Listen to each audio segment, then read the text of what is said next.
শোভাযাত্রায় অংশগ্রহণ করে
অন্যতম সনাতনীদের চিত্রভূমি নদীয়া নবদ্বীপের মহাপ্রভু তারাতে আসার সৌভাগ্য হচ্ছে আমার। আমি কৃতজ্ঞ এই এলাকার সমস্ত সাধু সন্ত পূজারী সহ সমস্ত সনাতনী ভক্তবৃন্দ এবং সর্বোপরি শ্রীকৃষ্ণ শ্রী চৈতন্যের চরণ তলে আমি আমার সর্বোপরি প্রণাম জানাই। আমি কৃতজ্ঞ মানুষের কাছে যে আপনারা এখানে আমার আসার সুযোগ করে দিয়েছেন। আপনাদের আশীর্বাদ ভালোবাসা স্নেহাশীষ থাকলে আগামী দিনে সনাতন ধর্মের উন্নতি, নবদ্বীপ ধর্মের উন্নতি, সর্বোপরি রানাঘাট লোকসভার উন্নতি প্রকল্পে আমি সর্বদা প্রতি থাকবো। সকলের আশীর্বাদ কামনা করি। আমরা নবদ্বীপ ধনেশ্বর মন্দিরের প্রতিকৃতি তুলে দেওয়া হচ্ছে।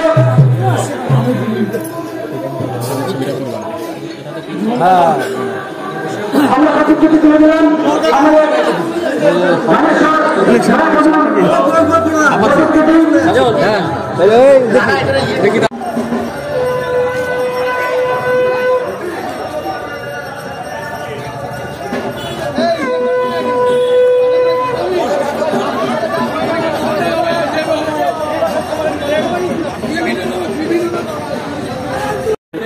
বেশ কটা মন্দিরে মঠ মন্দিরে আমরা গেছি সকাল থেকে এবং মহাপ্রভু কৃষ্ণের আশীর্বাদ নিয়ে আমরা কিন্তু আজ আশীর্বাদ নিয়ে আমরা কিন্তু আজ ভোট প্রচারে উত্তীর্ণ হয়েছি এবং নবদ্বীপের মানুষের সঙ্গে একটা আর্থিক সম্পর্ক রাজনীতির মুখে উঠেই আমার আছে এবং এই এলাকার সনাতনী চিন্তাভাবনার মানুষ তারা কিন্তু দুহাত করে আশীর্বাদ করছেন। আপনারা দেখেছেন যে কাতারে কাতারে ভক্তরা তারা কিন্তু আজকে বেরিয়ে এসছেন এবং সকলের সাথে আমার কথা হচ্ছে, উনি ওনারা আশীর্বাদ বর্ষণ করছেন।